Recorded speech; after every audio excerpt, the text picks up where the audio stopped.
Wow. Looks like the bull's making a comeback.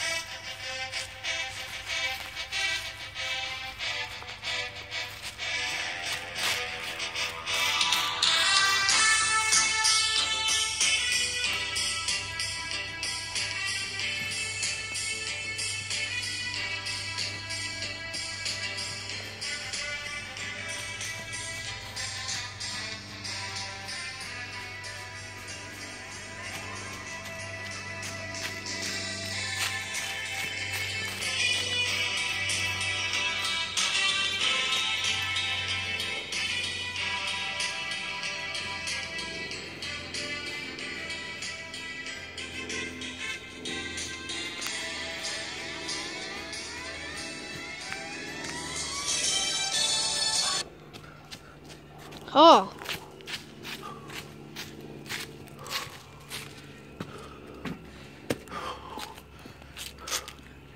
Oh man, gotta get all these vegetables boxed up.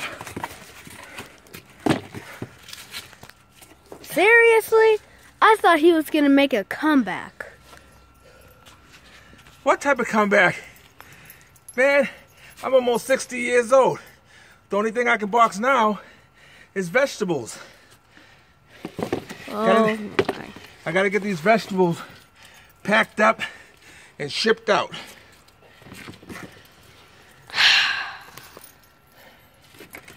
I didn't think it was gonna turn out like this.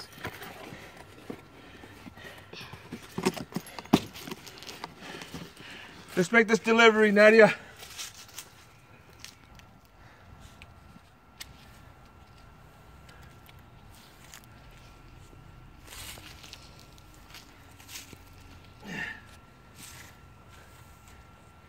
Hey guys, this is the bull. Here getting my, trimming down all my fruit trees. At the same time, I want to be collecting some of these, this is an Aparo blackberry. Sweet, nice, big, fat, juicy blackberries. Right now, everything's about to start going dormant because of, you know, seasons changing. So, winter will be moving in soon, so everything's going to start going dormant. And so I'm going to start trimming the plant to how I want it to grow for next season and stuff. So a lot of this stuff's going to dry back. I'll have to cut off a lot of dead stuff on this Aparo blackberry.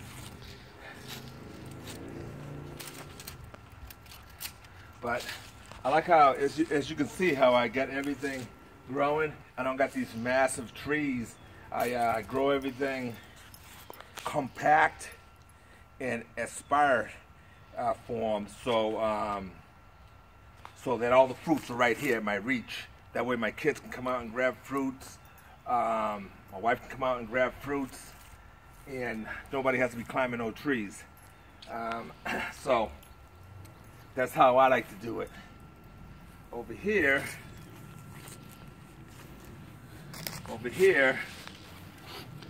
we have a moon glow pear, and this is kind of like an Asian pear.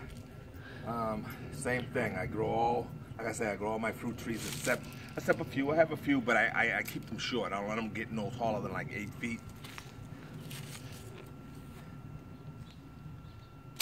We're trimming them down and just leaving these fruit spurs.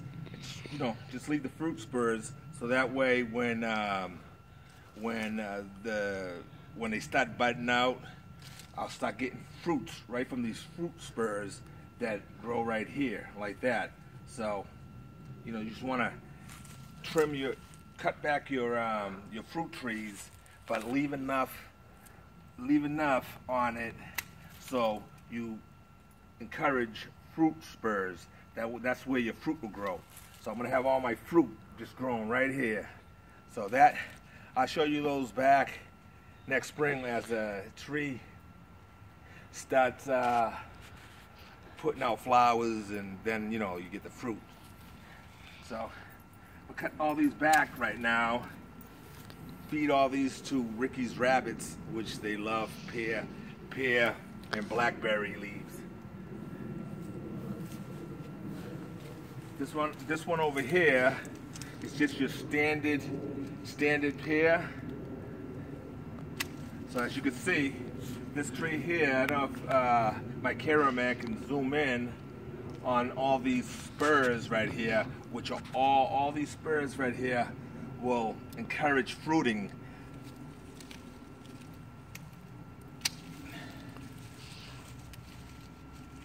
So just cutting them back.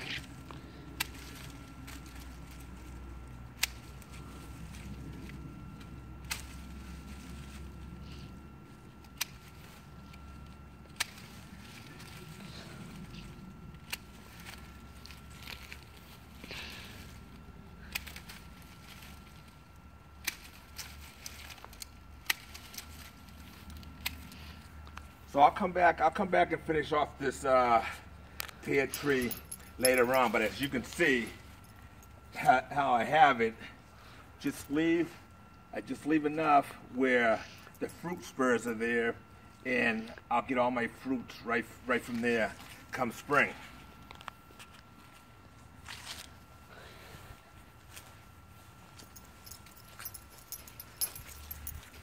Moving down, this one right here is a McIntosh apple, and same thing. Give it a nice little trim.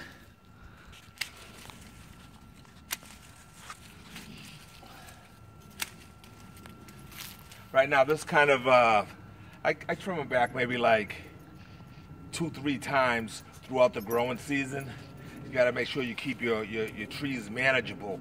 Can't let them get out of control, because you know, like again, who wants to be climbing up trees or overgrown things that they don't look good? I like to have all my fruit trees looking real good in my yard. Make sure your yard look good. Question for the audience: how long have you had this fruit tree? This tree here, I've had it in the ground now for 3 years. But you know, again, as the older the tree gets, more mature it gets, the more fruit I'll have on it, providing I take good care of it, providing good compost, and just a lot of wood chips. You just keep the tree happy, give the tree the nutrients that it needs, and the tree will provide and give you some apples. One last question. Yes. Why do you have these little tape stickers on your fruit tree? This is how I train the tree branches to conform to how I want them to grow, and I want them to grow laterally out. I don't allow no branches to go toward me, and I don't allow no branches to grow to the back. Everything got to grow laterally and stuff. And as you can see, I already have 4 levels. 1, 2, 3, 4, and again, like this, it's spreading out, and that's all I want. The tree don't need to grow no taller than this, because right from here, come out and grab all our fruits right from here.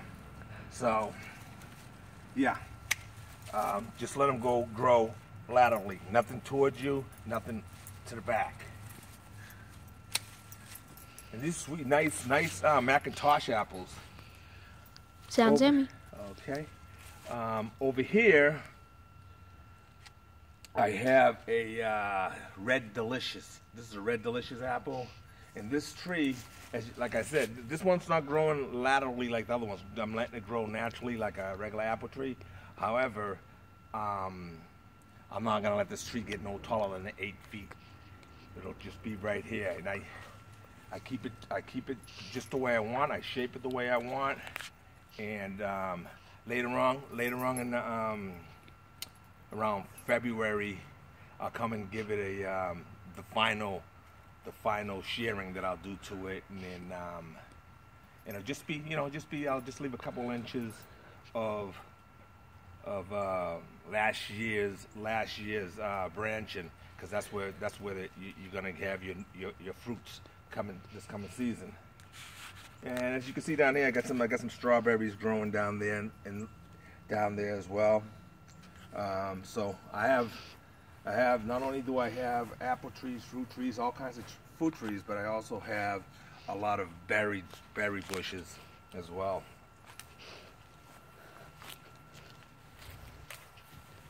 Okay. Over here, this is my burgundy plum. This is a burgundy plum tree. And you can see how beautiful this tree has spread. It's probably a good 11 feet wide right now. It's probably spread to about 15 feet and spread 15-20 feet. So it's still, you know, it's still got about 5-6 feet more to stretch out. And this prolific producer of burgundy plums. I'm gonna trim this one back, even though I'm not gonna collect the branches from this because my they're not safe for my rabbits. So the rabbits will get this. That'll go into my compost.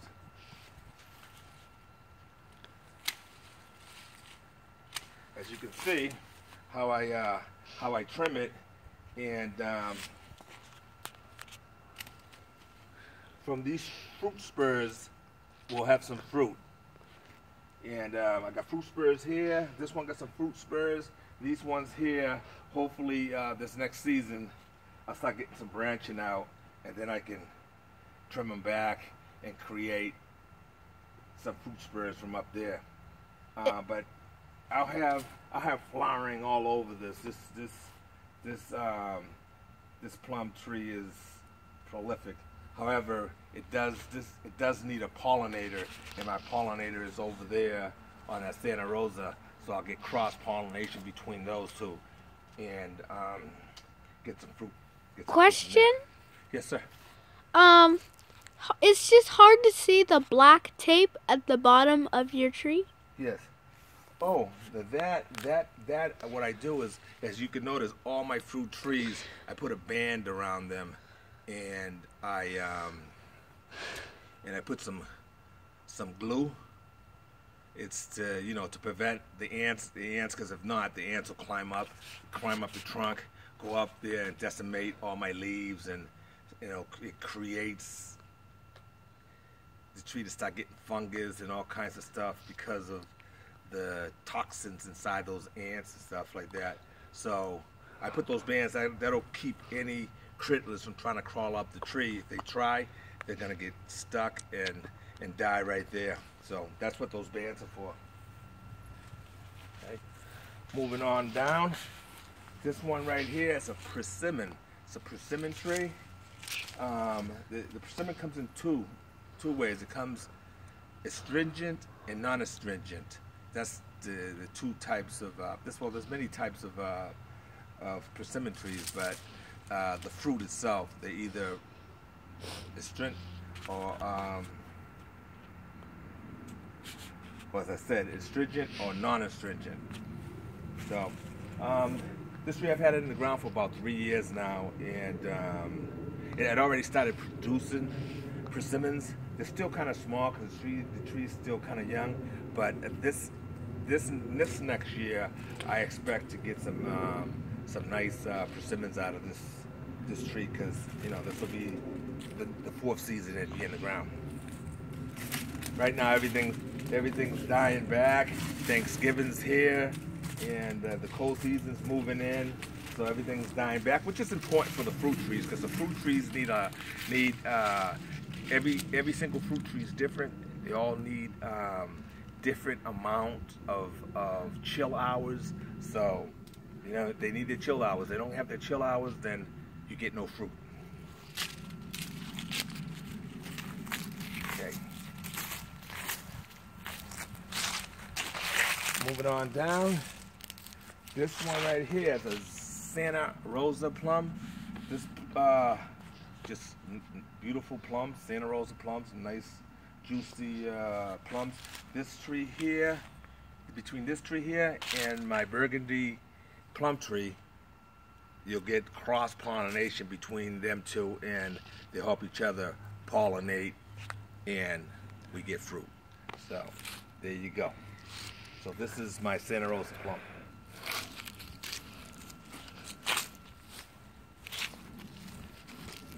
Moving on down here, right here I got a small, this is a pomegranate tree, and it's small, you know, it's gonna take a couple years for me to start getting pomegranate from it, maybe, you know, about 3-4 years I expect, you know, get about to here and I'll start getting some, and this is a Wonderful, it's called the Wonderful pomegranate. It does not need no pollinator, it's self-pollinating, so which means, you know, you don't need another of its kind for it to produce fruit. This will produce fruit on its own. Okay, so this is young. So I get a lot of compost, and I get rabbit manure for my rabbits, and I give them a good amount of rabbit fertilizer, which does not burn, so I can give it as much as they want. So I keep them. I feed my trees nice, and I take good care of them. Okay. Moving on down here, this is a loquat. This is a loquat tree. It's, as you can see, it has beautiful leaves on them, big leaves, and it'll branch out as it gets bigger. It's a very, very attractive tree, and it produces loquats. They're about yay big, and I haven't ate any of them yet because this tree hasn't produced, but I've read a lot about them, and it seems like something that I would eat, something that I would like. So just from the looks of the tree, it's how beautiful it is. I'm growing it for that. If I don't get no fruit, then I'll be happy with just the look of the tree. But however, I expect to get some fruit. But anyway, I hope you enjoyed my video, and don't forget to like and subscribe. I really appreciate that. Thank you.